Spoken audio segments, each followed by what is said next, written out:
లోకరక్షకుడునైన దేవుని పేరట మీ అందరికీ శుభాభివందనములు తెలియజేసుకుంటున్నాను. జీసస్ న్యూ క్రియేషన్ మినిస్ట్రీస్ ద్వారా ఏ రీతిగా ప్రతిరోజు అనుదిన ఆత్మీయ ఆహారముని మీకు అందించుటకు దేవుడిస్తున్నటువంటి కృపను బట్టి దేవునికి అనలేని కృతజ్ఞతలు. వాక్య ధ్యానంలోనికి మనం వెళ్దాము. ప్రసంగి 5వ అధ్యాయము 1వ వచనం. నీవు దేవుని మందిరమునకు పోవునప్పుడు నీ ప్రవర్తన జాగ్రత్తగా చూచుకొనుము.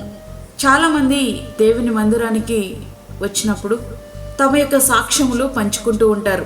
అయితే ఒక సహోదరి సాక్ష్యం ప్రారంభించి తన బాబుకు తలనొప్పి హాస్పిటల్కి వెళ్ళి మందులు వాడాక తగ్గింది, దేవునికే మహిమ అని చిన్నగా సాక్ష్యం చెప్పి కూర్చుంది. ఈలోపు పాస్టర్ గారు, ఏ అమ్మాయి సాక్ష్యం చెప్పావు కానీ దానిలో పడాల్సింది పడిందా అంటూ కేకలు వేశాడు. ఆమె కాస్త తేరుకొని మరలా ప్రారంభించింది. క్షమించండి, మందులు వాడినప్పటికీ అయ్యగారు ప్రార్థన వల్లనే మా బాబుకు తలనొప్పి తగ్గింది, అయ్యగారికి వందనాలు అని సాక్ష్యము ముగించింది. అప్పుడు కాస్త అయ్యగారికి మనసు కుదుటపడింది. కూరలో పడాల్సినవి పడకపోతే కూర రుచించదు. సాక్ష్యం కూడా అంతే. పడాల్సిన మాటలు పడకపోతే అది సాక్ష్యంలా ఉండదు. ఇది సాక్ష్యం అంటే అంటూ చాలామంది సంతృప్తి వెళ్ళబుచ్చుతూ ఉంటారు. ఇక్కడ ఒక విషయాన్ని మనం ఆలోచిద్దాం. తలనొప్పికి సాక్ష్యం, ఆ తలనొప్పి దేవునిపై ఆధారపడినప్పుడు తగ్గిందా? లేదు, హాస్పిటల్కి వెళ్ళినప్పుడు. దీనిలో దేవునికి చెందే మహిమ ఏదైనా ఉందా? లేదు. ఏదో మాట వరుసకు దేవునికే మహిమ అని ఆమె చెప్పినా పాస్టర్ గారికి సంతృప్తి ఉందా? లేదు. దీని ఫలితం విశ్వాసంలో విసుగు, సేవకుడంటే చులకన భావం, దేవుని సమయం వృధా. మరికొందరు సాక్ష్యానికి లేస్తూ ఉంటే పాస్టర్ గారితో పాటు విశ్వాసులకు కూడా భయమే.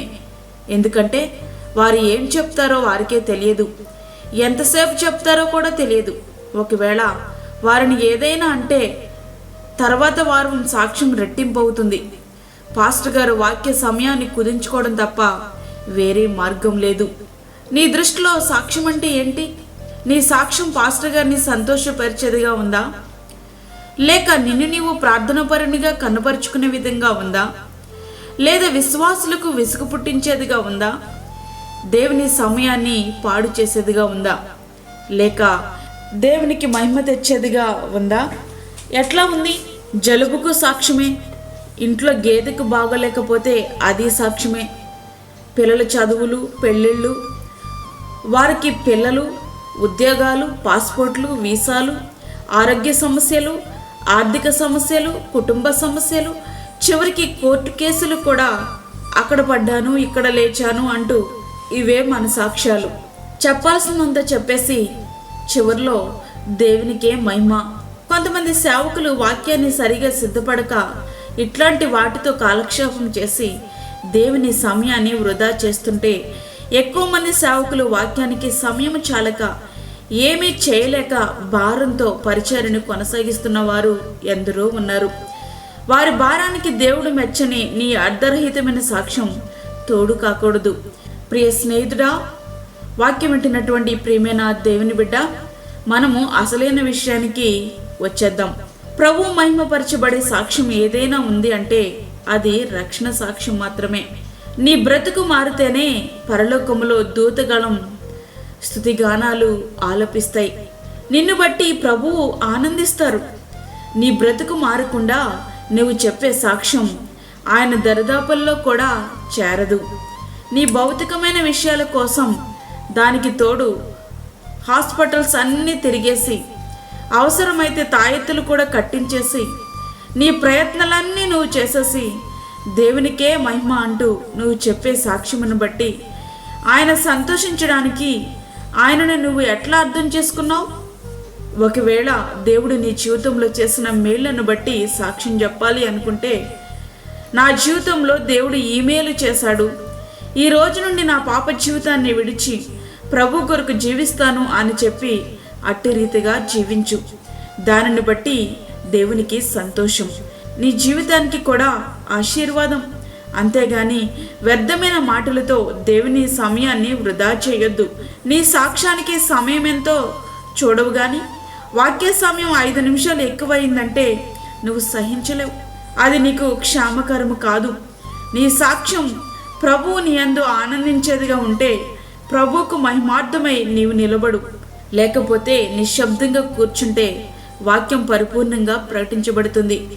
ఆ వాక్యం నీతో పాటు అనేకుల జీవితాలను నిస్సందేహంగా మార్చగలదు. కాబట్టి ప్రియ స్నేహితుడా, ఈ దినాన్ని నిన్ను నీవు పరిశీలన చేసుకొని దేవుని సమయాన్ని వృధా చేయకుండా దేవుణ్ణి ఘనపరచు.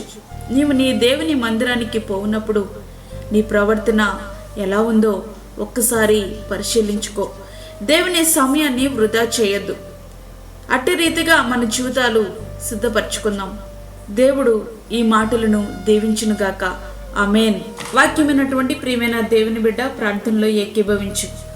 పరిశుద్ధమైన తండ్రి, ప్రేమగల యేసు ప్రభువా, శ్రేష్టమైన మరి యొక్క దినాన్ని మా జీవితంలో మీరు అనుగ్రహించారు. నీకు వందనాలు.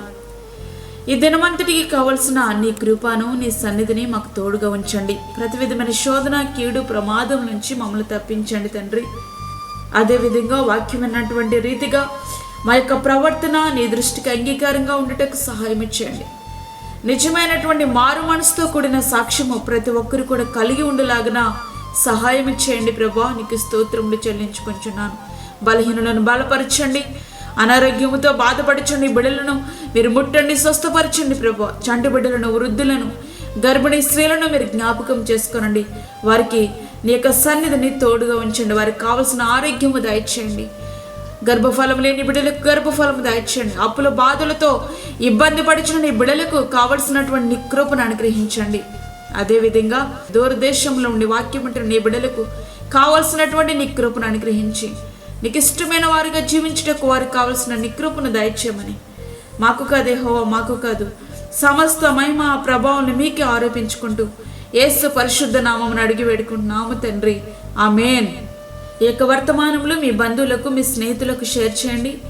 దేవుని పనిలో మీరు కూడా పాలిభాగస్తులు కండి. అదేవిధంగా మీ ప్రార్థన అవసరతలు మాకు తెలియచేయండి. మా ఫోన్ నంబర్ 9177377559. దేవుడు మిమ్మును, మీ కుటుంబమును దీవించునుగాక. ఆమేన్.